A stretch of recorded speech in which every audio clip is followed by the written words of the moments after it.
At the end, we're gonna chat for a little bit, and at the end of the conversation, there'll be time for some questions from the audience. So hang in there. Pete, great to meet you. Thank you so very much. I'm so glad that we were able to do this afternoon, and how wonderful it was for me to see this play performed first time for me, but I read it many years ago, and so it was great for me. And I gather that from the backstage conversation, it's been a while since you've seen it performed. Yes, can you hear me? Does this work? It does. Yes, I read it many years ago. This is the first time I've seen it or heard it in any way for at least 20 years. It really opened a lot of. I was really impressed by this cast, I have to say, and the set and the lighting, the whole thing. I was very proud of, and I want to thank all of you for coming. I mean, a Patriots game, I understand, is still in. But you were a good audience and a responsive audience, and that always makes a great deal of difference in whether a play works or not. So thank you. You know, I have to say that coincidentally, and I didn't realize this until about intermission, that we were sitting across the aisle from each other. And so I spent as much time watching you in the second act as I was watching the play, and you still laugh at the lines. You get excited. There were a couple of times when you looked like you might have actually been wringing your hands. So yeah. It feels as fresh to you now as it did so many years ago. It does, but I also, part of the laughter is how I know the play, even though I haven't really looked at it in a long. I know the play well enough to notice how the actors put an angle on it or delivered it, how the thing was beautifully staged, by the way, by Maria Aitken. So that I was learning something very new and responding to a lot of new things that were happening in terms of the acting, the look of the play, etc. It was a great pleasure for me to go. And I have to tell you, I was scared to death that it wasn't going to work at all. So. It worked, don't you think?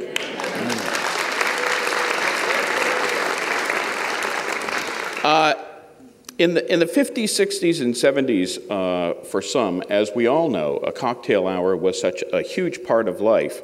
But for so many families now, that's obviously not the case. Does it ring true? Does it feel contemporary?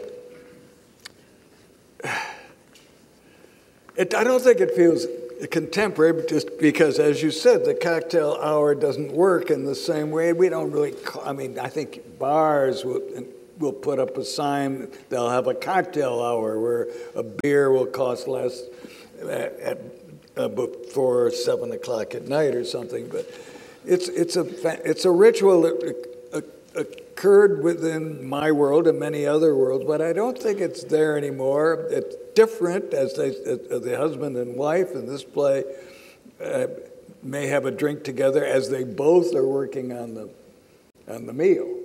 But in those days, the days I was describing, which were over even by then, but which the character of John talks about, you needed somebody in the kitchen to do the work for the family, for the husband and wife particularly, to enjoy themselves quietly in the living room. And I just don't think that happens much anymore. But I think you can say it wasn't bad, and the father made it absolutely clear that there had to be very careful rules about alcohol because it could be so destructive and dangerous, and maybe that could have been emphasized more. I don't know. When you wrote Cocktail, taking you back a little bit, when you wrote Cocktail Hour and some of the other early works, you were trying to write plays that hit close to home. Explain why, if you don't mind. Well, I wasn't always trying to write plays that hit close to home. I admit, sometimes I was a troublemaker in my family, but I wrote many plays that were not as satirical or as critical as this play was and is.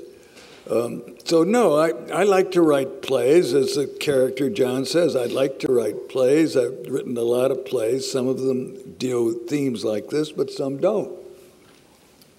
To swipe a line that that was used this afternoon, does what we saw in this performance spill the beans a little bit on what life was like in your family? Yeah, oh yeah, oh yeah. How so? Well, how do I say this tactfully?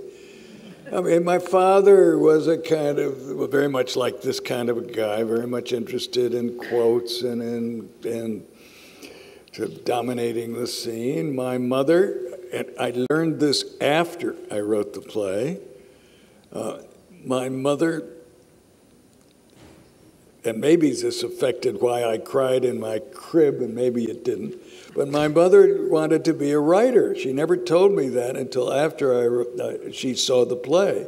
And when they were first married, her father had a house in Buffalo, and it was a big old house, and she used to go down there, and she was trying to write a book. I never knew this. I put that in. I thought I was being so creative and original.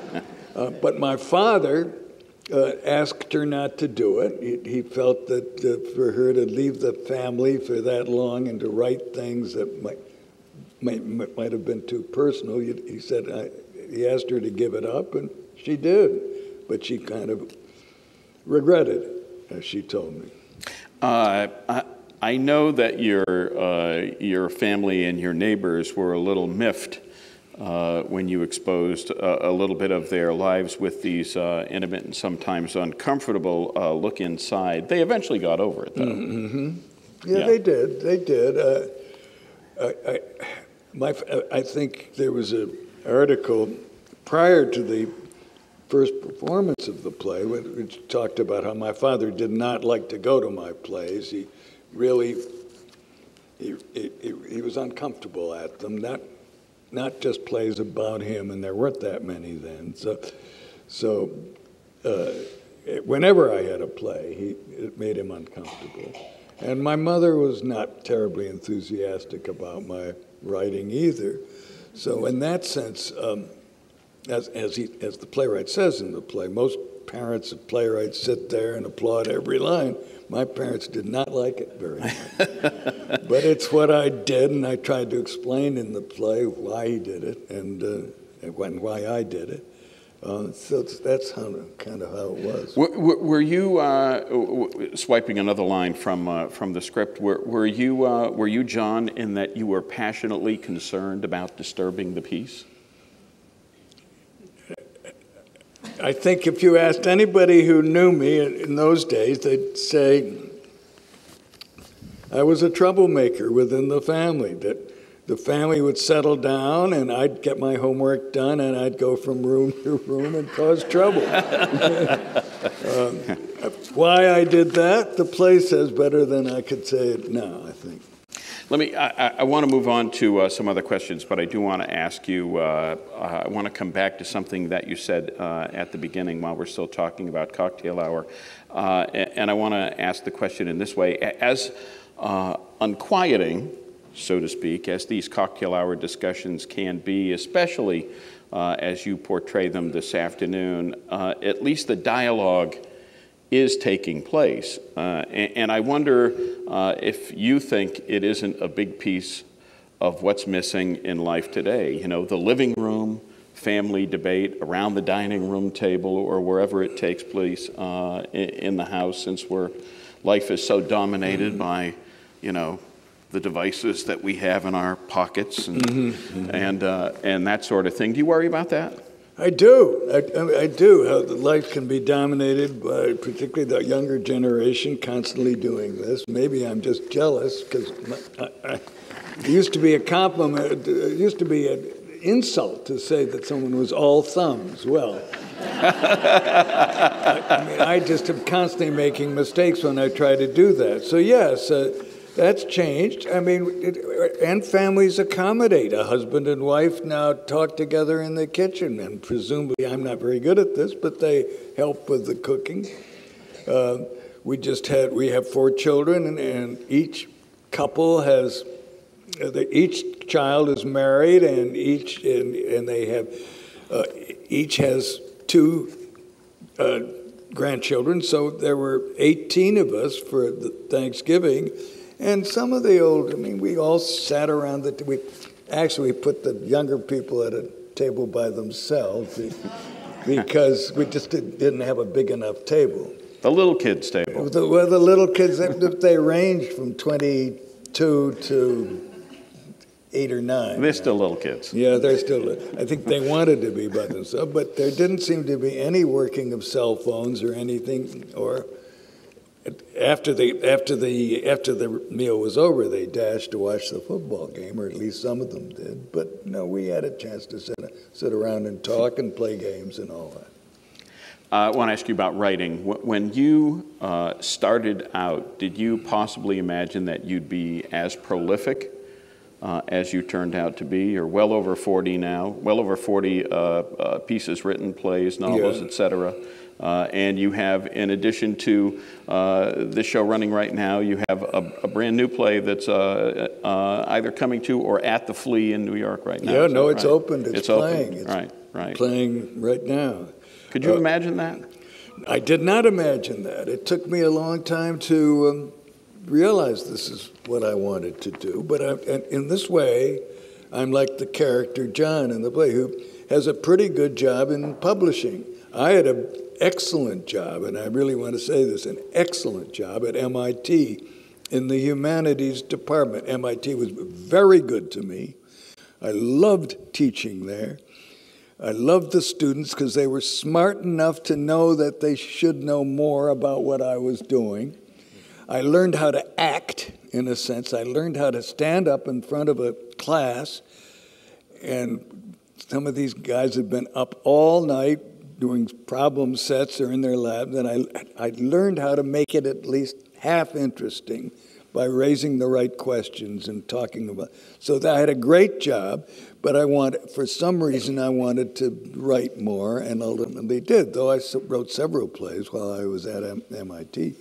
I know for a long time you approached writing as a job, and maybe you still do, writing a certain number of hours each day, writing in the morning, taking a break for lunch, and then writing more in the afternoon. You still do that? Yeah, I do. But I don't see it, a job wouldn't be the right way. You could say it's a habit. You can say it's I don't know what you could say, but I never looked at it as a job. I've always looked forward to sitting at my desk. And for a long time, I amazed myself at, though it didn't always work, that something new would come up. But you said, I was talking to the actors before, and they said, well, congratulations on your new play in New York. And I said, I'm embarrassed about that play because the more I see this one, the play in New York just seems like a steal from what we've just seen on stage. So maybe I'm repeating myself. I don't know. You at one time you called yourself addicted to writing. Yeah, I'd use that word. It's an addiction. How so?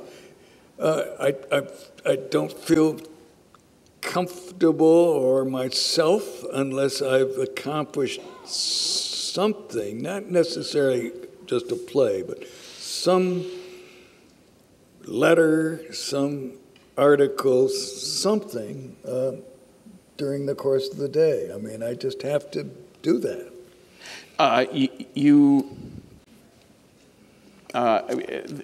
I'm wondering if there are for the budding dramaturge or writer in the audience, in the room, put your professor's hat back on and explain why it's important why you think it's important to approach the job in a methodical way. Well, everybody has different habits. I wouldn't want to dictate in any way how someone should become a writer or write plays or anything. For me, it's a habitual thing. I imagine there's several people who like to run in the audience, for example, and which I used to do. And once you become a runner and you run a certain number of miles a day, you feel incomplete unless you continue to do it. It becomes a habit and a pleasing habit. And that tends to be the same thing. But there are many people who like to write at night. There are many people who write notes and only put it together. I met a playwright the other day. At his play, we were watching this play, we had dinner afterwards, and he said, well, you know, I didn't write a word of this thing until we got into rehearsal. And I told them the story I'd like to tell, and I got the actors to give me the dialogue. Now, I don't work that way, but everybody has different ways of working. You said, you've talked about the importance of the first line of the play, and you've said, I can never get very far until I get the first line right. That's true. Maybe I got that from my father, who used to say, well begun is half done. But in any case, that's true. And sometimes I get partly into the play and realize I need a better opening line. So yes, for me, that's it. But it might not be true for others. You've also said that you often throw away the material you write after lunch. I do. Why is that? You're not good after food? It could be that. I mean, I like to go back to my desk and look over stuff, but most of the stuff, it might be, it's like exercises or something. I exercise my habit, but nothing really formed or formative comes out of after lunch. I've learned that one. I read a reviewer who called you not only one of the best known and one of the eminent playwrights we have here in the U.S., but also the boldest and most adventurous. Do you see yourself that way? I do now. No, I don't. I don't see myself that way, but I love taking certain risks. For instance, I don't know how many of you know my play, The Dining Room, but that has actually 51 characters in it. And when I decided it would work best if we had a relatively small cast, namely 6. So they have to play a number of roles, little children, older people. And when I first started peddling it around, the people who read the play just couldn't see it that way. So, for instance, it ultimately was done at Playwright's Horizons in New York. But I was talking to Andre Bishop, who at that time was the artistic director, and he said, I like your play, but you have a scene with 5 little kids in it. The 6th, or actually 4 little kids playing kids. And we're talking about, I think it's a 6 or 7-year-old birthday party, and they're blowing out the candles, wearing the little hats. And he said, 7 little kids backstage, or 6, or whatever it is, backstage is going to be horrible, and we're going to have to deal with their mothers.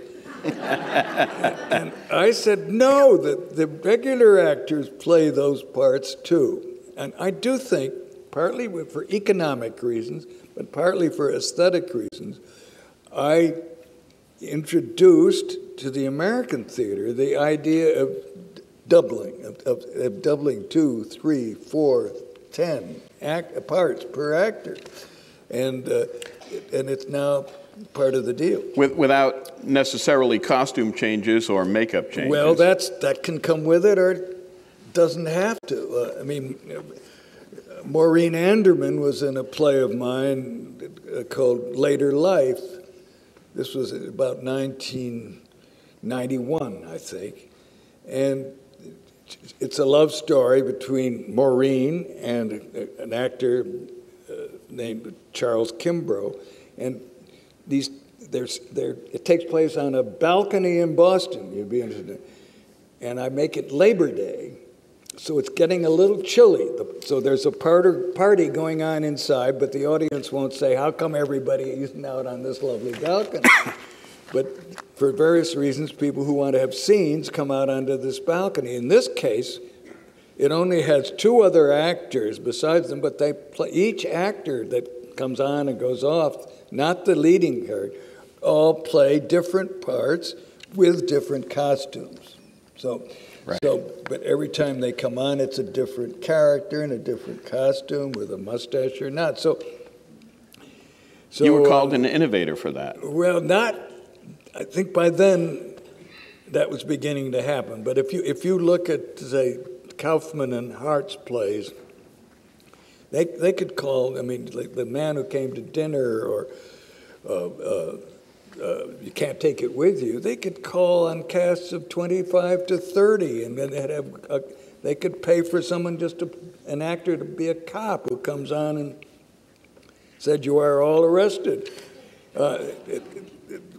American theater doesn't have that kind of budget, and didn't when I was trying to. So I had to find ways of telling a story, sometimes with many more than just two characters, and asking the actors to play 2 or 3 or 5 other parts, and asking the audience to accept that, and in fact appreciate that, the fact that actors can do that. But with my play, The Dining Room, when it went on in England, I think that was the first time the English had ever seen that kind of acting, where the actor who's playing, say, an old lady in one scene goes out the door and comes in as a young girl.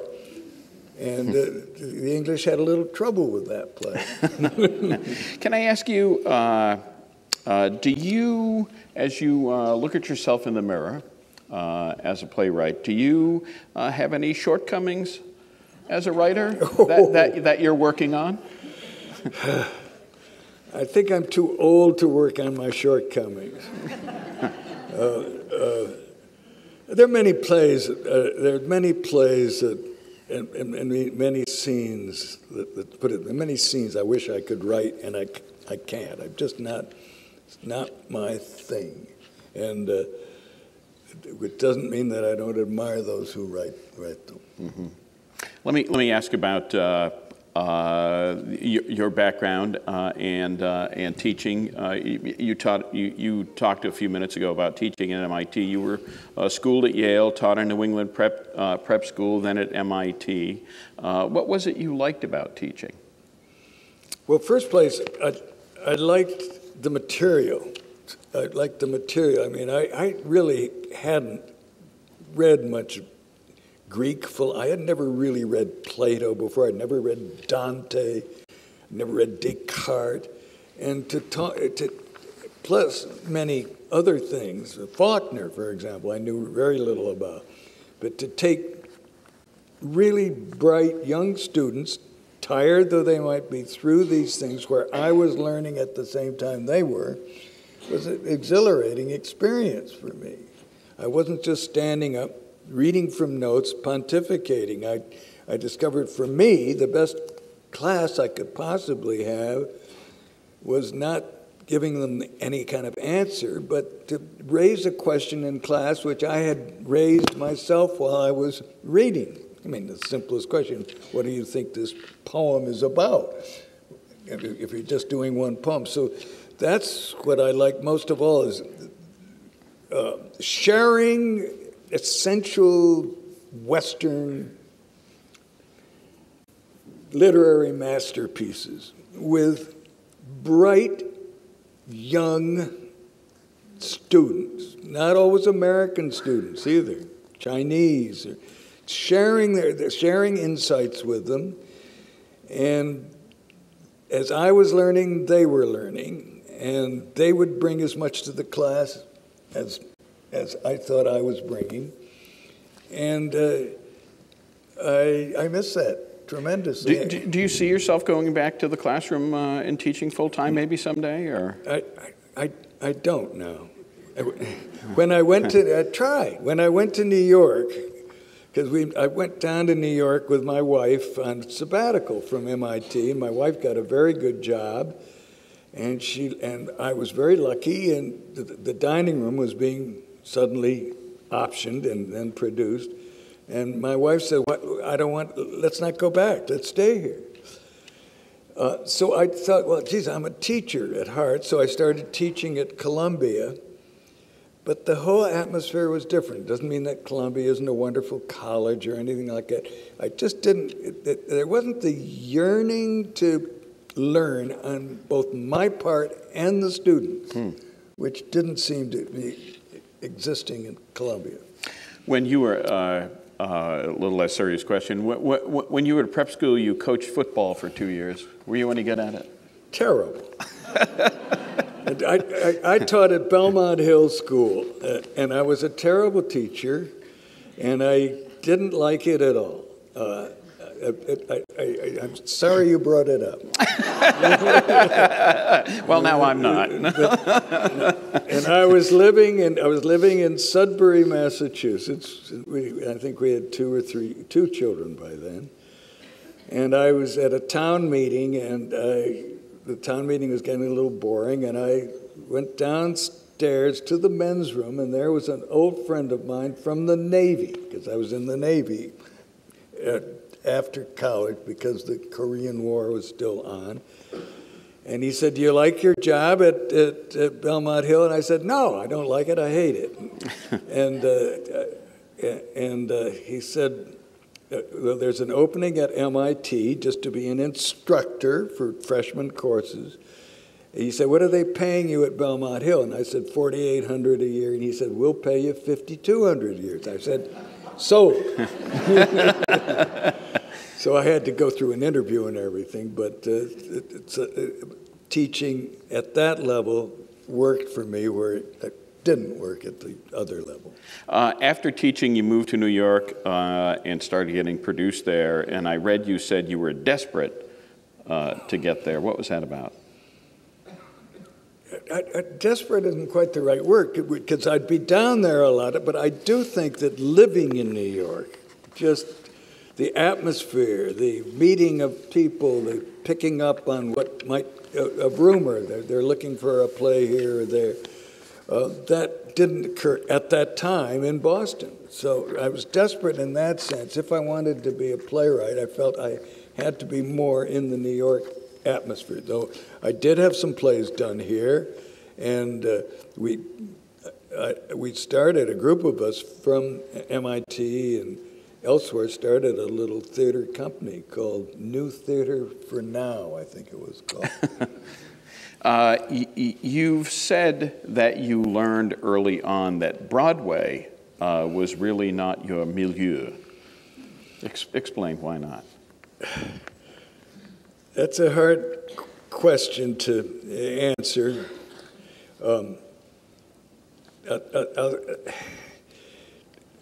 I'd say now that Broadway is extremely dependent on, because it's so expensive to put on and to get tickets for, extremely dependent on scenery and scene changes and scenic effects.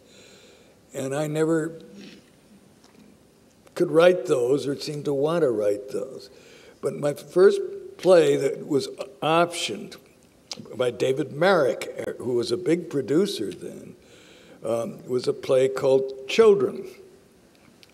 And it was optioned, it had some nice parts. We were beginning, it had been done in England and gotten very good reviews.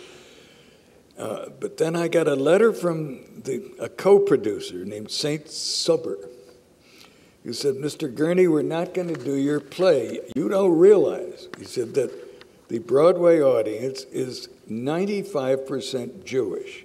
He said, "We'll put it on if you pay for the simultaneous translations that audience will need in order to get your sense of humor." So I did feel at that point that I would have better luck off Broadway. But on the other hand, since then, several of my plays, not all of them good and not all of them successful, but to take my play Love Letters was been very successful, and it didn't make any difference whether you're Jewish or not.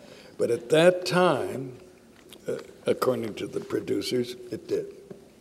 And you have said that you like the informality of smaller places. I like not only the informality, but the collaborative nature of a play, which tends to occur more off-Broadway. The time clock isn't ticking away so much. The actors are not so much concerned about their own images and all that. So it seems a collaborative experience off-Broadway, and that is more exciting to me as it was in the classroom when I was at MIT. All right, I want to open up to audience questions, but I want to ask one more question myself here first, and this is a question that I've asked in the past to other writers I've interviewed, and it's been fraught with peril for me as an interviewer. When I asked this question of the late Kurt Vonnegut a few years back on a Boston stage, at the very end of an interview, he stormed off, and then he turned around from the wings and smiled at me and thanked me for giving him a way for a dramatic exit. I asked CBS TV's Andy Rooney, the late Andy Rooney of 60 Minutes, and he said, I told you not to ask me this question before we engaged in this interview. And I got to tell you, I asked it because he was being such a curmudgeon in the interview. So I've opted not to discuss it with you beforehand. All right, okay. It's actually a very simple question. What's the favorite piece you've ever written? I'm not trying to edge my way out of this or anything. I consider my plays like my children. And unlike the father in this play, I love them all. And they all have different virtues and different problems. I tend to love the play the most that's in the most trouble. And then maybe that's true of being a parent, too. So, okay. That's an excellent answer. Right. Thank you very much. Questions here. I see that fellow's hand was the first one up back there. Go right ahead. Stand up. Considered writing a book. I have. I've written 3 novels, and they all are published. I don't know, you're going to find them on some dusty back shelf of a... But some of them were kind of successful, yeah. But I never, for the things I've just said, I never got the kick out of doing that. And in 2 cases out of 3, I ultimately took the material of the book and transposed it to the stage and got more of a kick out of the experience. Right here. How do you as a playwright have when the play is actually being produced? Does a director have the ability to make changes? I'll tell you what the situation is.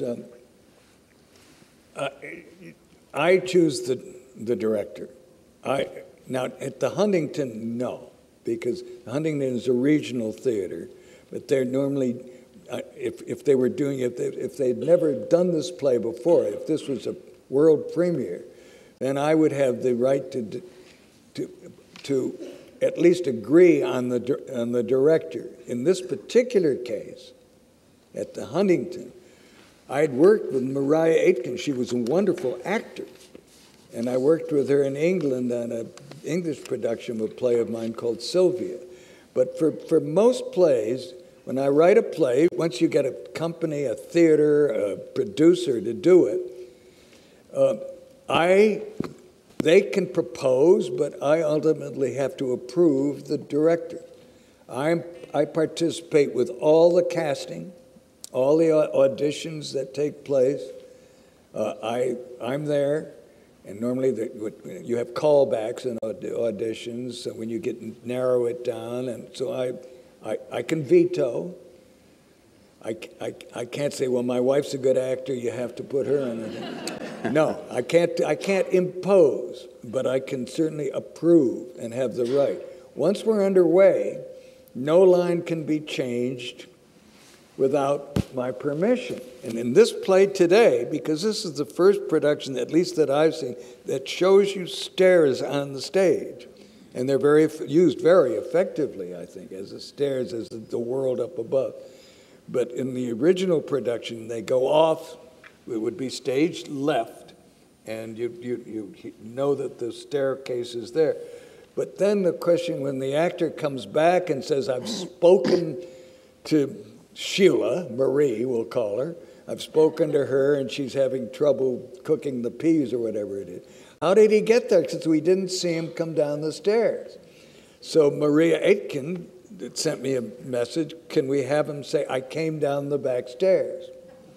And so that solved that problem. So that's an essential line that was put in order to justify the particular effects she wanted with this set. But nobody can. Sometimes I'll call up and say, "Do I have to say this, or can I do that?" And normally I say, "No. Once it's done, and I just don't want to have to constantly rewrite something." Saw two in the back. The young man on the end. I'll agree. Let's go into every play that you write. But to put so much raw material into this one piece, did that make it easier for you to write? Did it come more naturally, or was it more difficult having to distill? Raw material, you mean personal material? Yeah. Yeah, but I made a lot of that up, you know. I mean, there are issues there, and the ritual, the cocktail, but I made a lot of it up. I didn't just transpose from life to the stage, I promise you. Right here. Large number of musicals in the New York theater in the past several years. Do you have any comments on the state of American theater? It varies from year to year. I mean, this theater now, which is a beautiful theater, the Huntington Theatre, is a good example of the American regional theater now.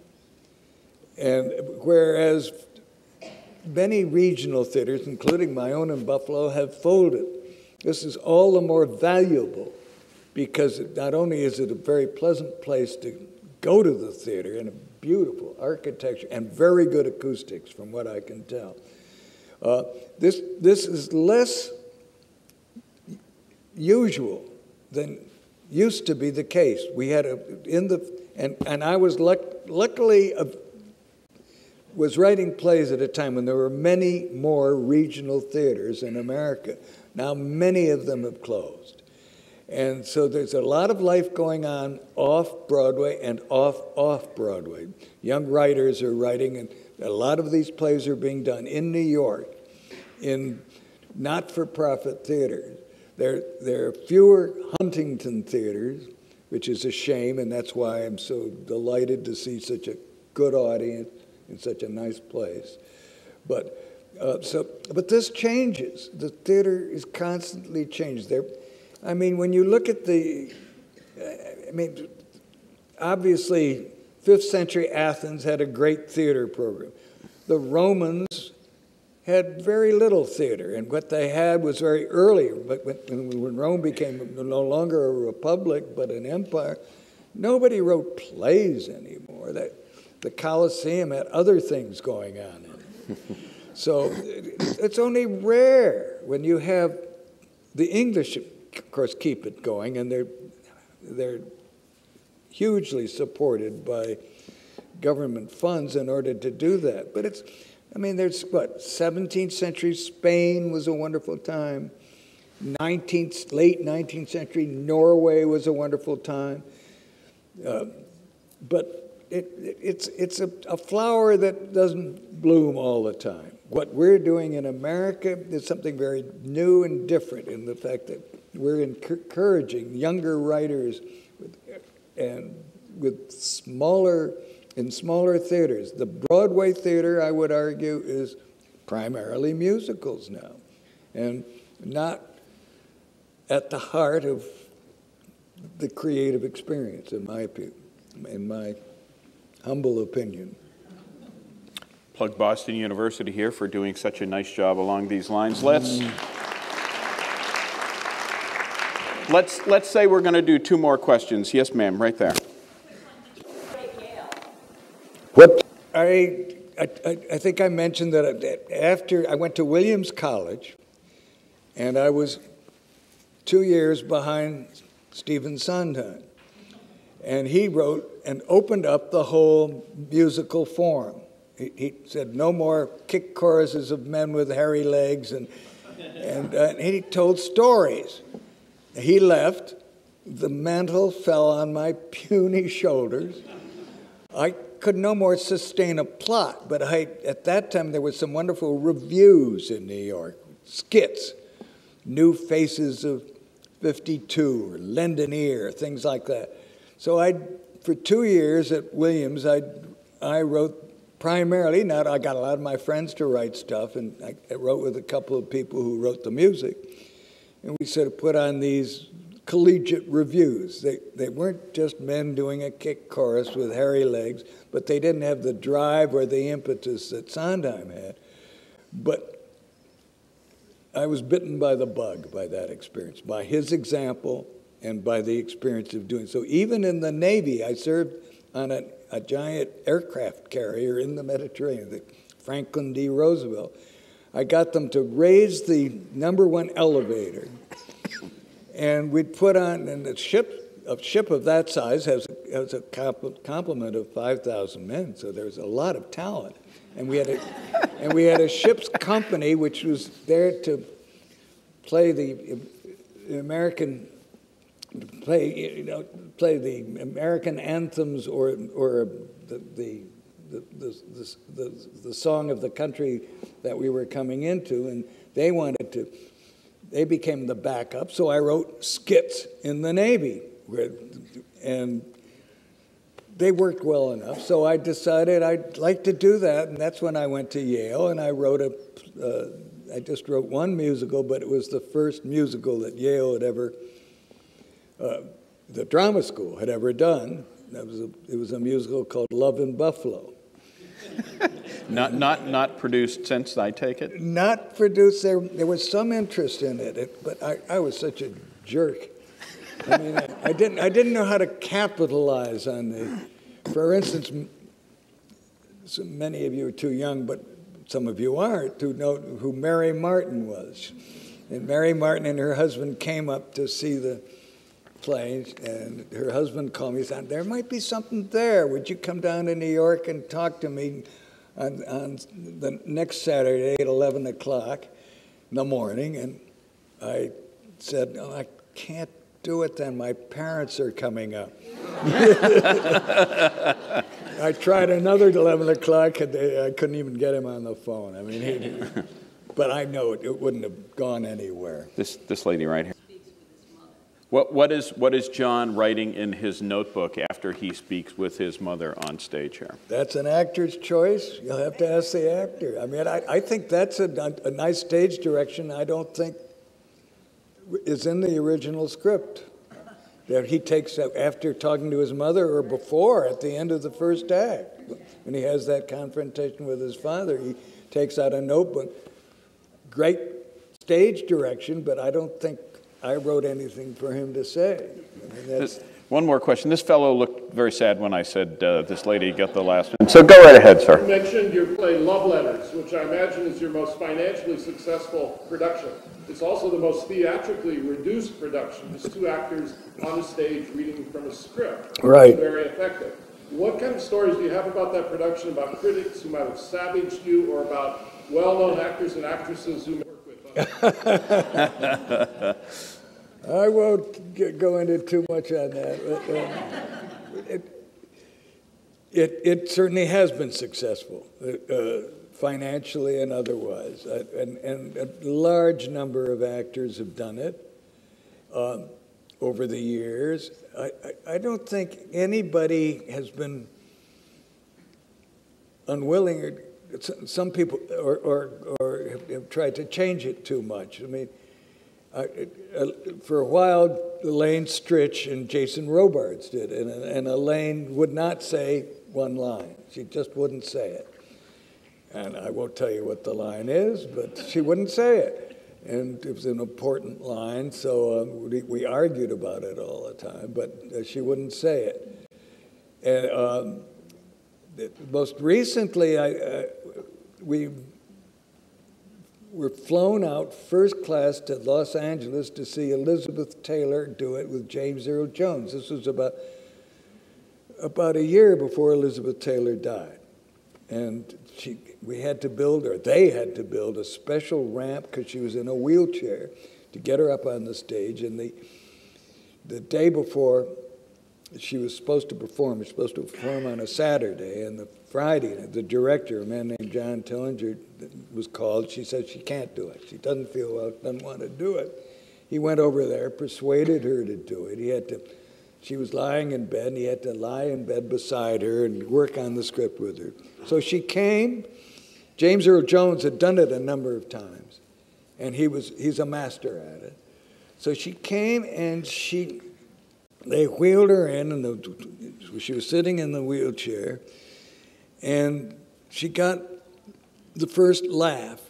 And she got a laugh out of a line, I won't bore you with the line, which very few actors had gotten a laugh to. And as it went along, we did it without an intermission, as it went along, you could tell she really liked it. And at the end of the play, for the last couple of exchanges, she got up from the wheelchair and stood and spoke the lines and read the lines. So you saw her sort of come alive, and she was very good. So that was an experience which I'll never forget.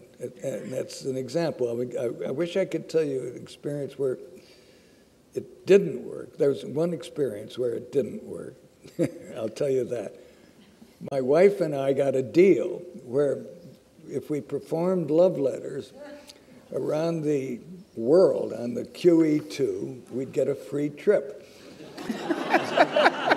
So we said, sure. So I started working with my wife, and I'd say, now there's a pause there, there's a laugh there. She says, you're not going to tell me how to do this. So she bought a bottle of champagne, it was playing somewhere, and she bought a bottle of champagne, took it down to the stage manager, and asked the stage manager to put her through her paces. So she did, and she and I then did the play. She did the stage manager's version, I did my version, and it wasn't that successful. Is your wife with you here? Yeah. Wave hi. Mm-hmm.